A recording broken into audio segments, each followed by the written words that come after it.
ورسوله من فضله صدق الله العظيم وصدق رسوله النبي الكريم. سچا ہمارا مالک اور سچا ہمارا خالق کہ سوا اس وحدہ یکتا کی کوئی عبادت کے لائق نہیں، اور سچے اس کے پیارے حبیب صلی اللہ علیہ وآلہ وسلم کہ جن کے ذکر کی اس خوبصورت محفل میں اور آپ حاضر ہیں. الحمدللہ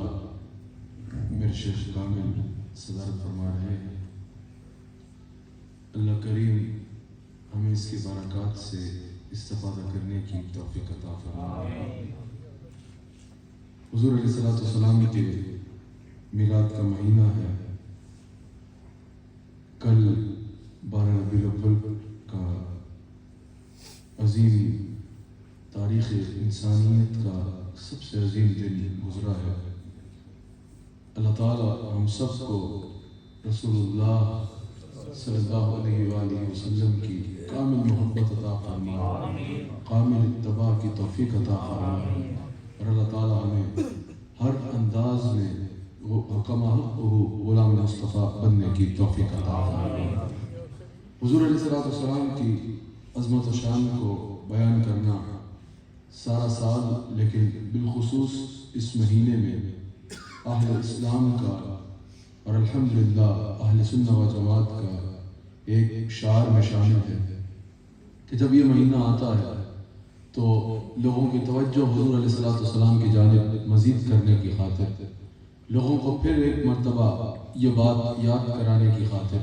کہ رسول اللہ علیہ السلام کی طرف متوجہ ہو جاؤ، رسول اللہ علیہ السلام کی ذات اقدس کی طرف متوجہ ہو جاؤ. یہ میلاد مصطفیٰ کا مطلب نعتیں سنانے کا مطلب اگر صحیح انداز میں سنائی جائے اور حضور علیہ السلام کی عزت و شان کو بیان کرنے کا بار بار میلاد شریف کی محافل میں جو مقصد ہوتا ہے وہ یہ ہوتا ہے کہ لوگوں کو، آنے والوں کو، یا جہاں تک سنا جا رہا ہے ان سننے والوں کو پھر ایک مرتبہ حضور علیہ السلام کی طرف توجہ دلائی جائے اور حضور علیہ السلام کی طرف ان کو متوجہ کیا جائے اور حضور علیہ السلام کے ساتھ ہر اعتبار سے جڑ جانے کی طرف انہیں رغبت دی جائے. ہر اعتبار سے مراد محبت بھی ہو تو حضور سے ہو، عقیدت بھی ہو تو حضور سے ہو، اتباع بھی ہو تو حضور سے کی ہو، اگر رول ماڈل بھی ہو تو حضور علیہ السلام کی ذات ہو. دنیا میں بھی امید حضور سے ہو، قبر میں بھی امید کرم حضور سے ہو، قیامت کے دن بھی شفاعت کی امیدیں جو ہے وہ حضور علیہ السلام کی ذات اقدس کے ساتھ ہی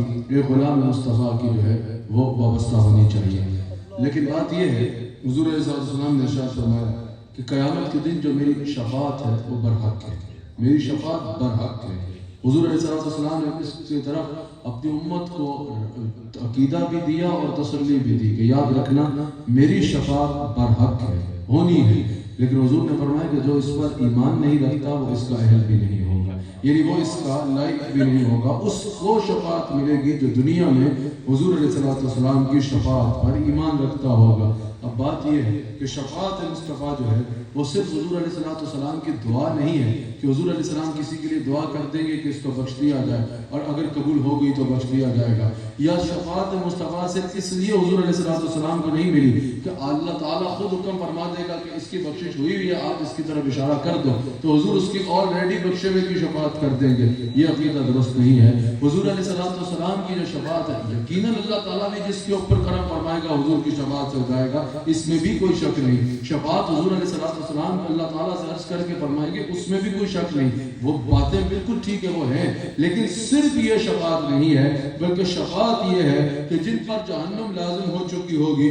جن کے گناہ قصیر ہوں گے، جن کے اعمال کے بلبوتے کا عالم یہ اعمال اتنے نہیں ہوں گے جو ان کے بلبوتے میں وہ جنت میں جا سکے، اعمال پہ ایسے شرمندہ ہوں گے کہ میزان پہ پلڑا کمزور ہو چکا ہوگا. میرے مصطفیٰ علیہ السلام کا قیامت کے دن بھی یہ اختیار ہوگا کہ ان کو ایک اشارے سے اللہ تعالیٰ کے حضور عرض کر کے اللہ تعالیٰ نے حضور کو یہ اختیار عطا فرمایا ہے کہ ان کا رستہ جو ہے وہ جہنم سے موڑ کے خلد بری کی جانب. اللہ اکبر. دنیا میں بھی حضور علیہ السلام کا، لیکن شرط یہ ہے کہ انسان حضور علیہ السلام کے اختیار پر ایمان تو رکھتا ہو۔ اب اللہ تعالیٰ نے رسول اللہ علیہ السلام کو کتنے اختیار عطا فرمائے، ان کا کوئی احاطہ کر ہی نہیں سکتا۔ میں نے آپ کے ملک میں ہی پچھلے دنوں کی جگہ پر بھرپور تفصیل سے گفتگو اس آیت پہ کی تھی کہ جب اللہ تعالیٰ نے فرمایا وما آتاکم الرسول فخذوہ، اس پہ امام فخر الدین رازی کہ جو رسول اللہ علیہ السلام دے وہ لے لو، اس پہ امام فخر الدین رازی نے کہا کہ یہ آیت تو رسول اللہ علیہ السلام کے اختیار پہ بہت بین دلیل ہے، بہت واضح دلیل ہے کہ یہاں پر ماں جو ہے وہ عموم کے لیے ہے۔ اللہ تعالیٰ نے صرف یہ نہیں فرمایا کہ کسی اسپیسیفک چیز میں حضور علیہ السلام کے پاس جاؤ اور جو رسول اللہ علیہ السلام دیتے ہیں وہ لے لو۔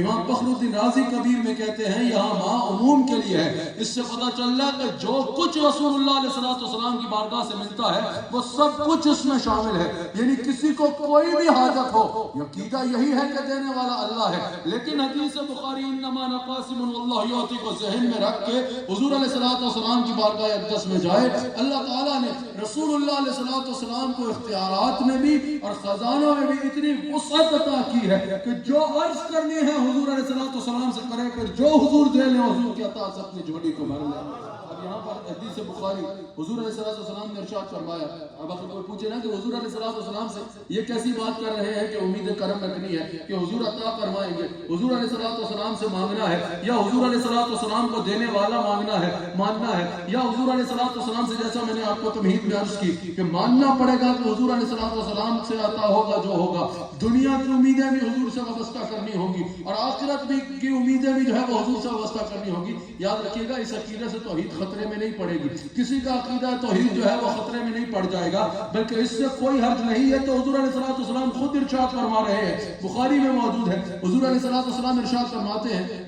اگر آپ نے اہل سنت کا عقیدہ سب سے اوپر پہلے بات یہ رکھیے گا کہ کسی پر بھی کسی بھی عقیدے کے اوپر اگر آپ کو خیال ہے کہ یہ درست نہیں ہے یا آپ کو کوئی شک ہو رہا ہے تو سب سے پہلے جن کا عقیدہ ہے ان سے تفصیل سے سن لیا جائے۔ یہ تو دنیا کا نارمل معاملہ بھی ہے نا کہ آپ کسی کے اوپر بھی رائے قائم کرنے سے پہلے، کسی کے بارے میں بھی کوئی بھی اپنی ذہن میں رائے بنانے سے پہلے کہا جاتا ہے پہلے اس سے پوچھو کہ اس کا ماننا کیا ہے۔ ہم یہ کہتے ہیں ایک بار اہل سنت و جماعت سے ان کا عقیدہ پوچھو تو صحیح۔ صبح بھی میں نے مسجد گھنکول میں جمعہ پڑھاتے ہوئے کہا تھا کہ جس کو تصوف سمجھ نہیں لگا اس کا قصور یہ ہے کہ اس نے مجدد الفسانی کو پڑھا نہیں ہے۔ جس کو عقیدہ جس کو تصوف کی روایات سمجھ نہیں لگ رہی یا جس کو یہ لگتا ہے کہ تصوف جو ہے یہ جو طریقت کے رستے ہیں ان میں من گھڑت روایت ہے، اس کا قصور صرف اتنا ہے کہ اس نے امام ربانی مجدد الفسانی کو پڑھا نہیں ہے۔ ایک بار مجدد الفسانی کو پڑھے گا تو وہ خود اس نور کو اپنے سینے میں اتارنے کے لیے خواہشمند ہو جائے گا۔ جس کو لگتا ہے کہ اہل سنت و جماعت کے عقائد جو ہیں یہ کوئی من گھڑت ہے، اس کا قصور یہ ہے کہ اس نے بھی امام احمد رضا کو پڑھا نہیں ہے، اس نے بھی امام ربانی مجدد الفسانی کو پڑھا نہیں ہے۔ جب ان شخصیات کو پڑھے گا وہ خود سمجھ جائے گا کہ جن کو وہ غلط باتیں سمجھ رہا تھا وہ غلط فہمی ہے۔ اصل الحمدللہ اہل سنت کا ایک عقیدہ بھی نہیں ہے جس کو قرآن و سنت سے ثابت نہ کیا جا سکے۔ اللہ اکبر۔ جب حضور علیہ السلام نے ارشاد فرمایا، بخاری میں موجود ہے کہ اللہ نے مجھے زمین کے تمام خزانوں کی چابیاں عطا فرمائی۔ امام اہل سنت امام احمد رضا خان بریلوی رحمۃ اللہ تعالی علیہ ارشاد فرماتے ہیں اس حدیث میں تو عقیدہ اس کو واضح کر کے رکھ دیا